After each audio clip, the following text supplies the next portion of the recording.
Everyone, I hope everyone's having a good night, and I guess I'm just gonna jump right into my speech. Whether it's watching the series finale of our favorite show, or being by someone's side as they take their last breath, saying goodbye is never easy. Euthanasia, often referred to as physician-assisted suicide, is the mercy killing of an incurable patient who is often in extreme pain.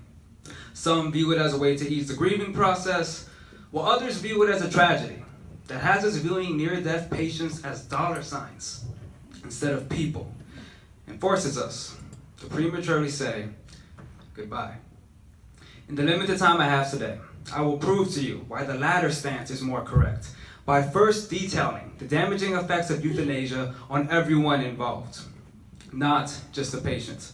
Second, I will go behind the scenes to reveal that our focus has been misguided this entire time, before finally sharing a personal story of how I discovered the one thing medical school can't teach doctors to find. Let's begin. In June of 2017, CNN reported that 8% of US hospital deaths are by euthanasia, which translates to 62,000 deaths annually. And while that number may seem meager compared to the millions that occur through other causes, we must not forget that every single one of those 62,000 is someone's child, someone's grandchild, and possibly someone's parent or sibling. We cannot allow numbers to overshadow the people who stand behind them. Like a wide net, euthanasia affects many more than just those undergoing the act. According to a study conducted by neuropsychologist Dr. Jenny Ogden, 1/4 of physicians who had administered euthanasia immediately regretted doing so. 46% regretted the act after informing the family, and 10% took a break from practicing medicine, sometimes permanently. And for those closest to the patient, the effects were even more dramatic. 88% of spouses to the euthanized became clinically depressed, and of those 88%, 38% became suicidal, and 15% committed the act. According to a survey conducted by Psychology Today in March of 2018, the second biggest reason patients request euthanasia is because they fear that they will become a burden.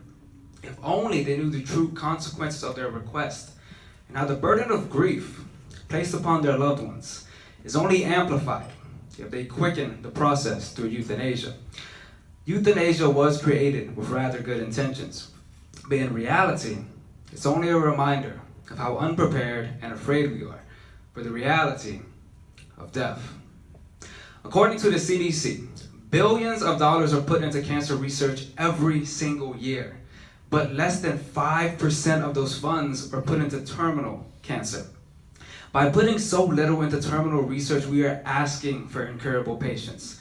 And I'm not saying that our medical professionals aren't working hard enough, but the numbers don't lie. Death is the unknown fear nobody wishes to address, not even those who have dedicated their lives to preventing it. This needs to change. And it begins with us, because we need to speak up and demand that terminal research receive the funding and attention it deserves, because we need to focus on killing the disease, not the patient. According to the previously mentioned Psychology Today survey, the biggest reason patients request euthanasia is because they are going through intense and indescribable pain. But 98% of the time, the pain isn't physical, it's psychological. After all, the desire for euthanasia is the desire for death, which is the definition of suicidal. Our near-death patients need mental and emotional help as well, not just physical. But according to the survey, only 7% of terminally ill patients receive psychiatric care. The reason for the low percentage? They never thought about it. But for the ones who did, every single one of them reported that the pain had eased and it was no longer torture to live, because someone had finally reminded them of their value as a human being. Which reminds us that the doctors can only do so much. The key to reducing and ending euthanasia lies with us, because we are the patient's friends, family, and loved ones. We are the ones who need to give them a reason to live. And if they desperately beg for release, we cannot give in. Because if you saw a top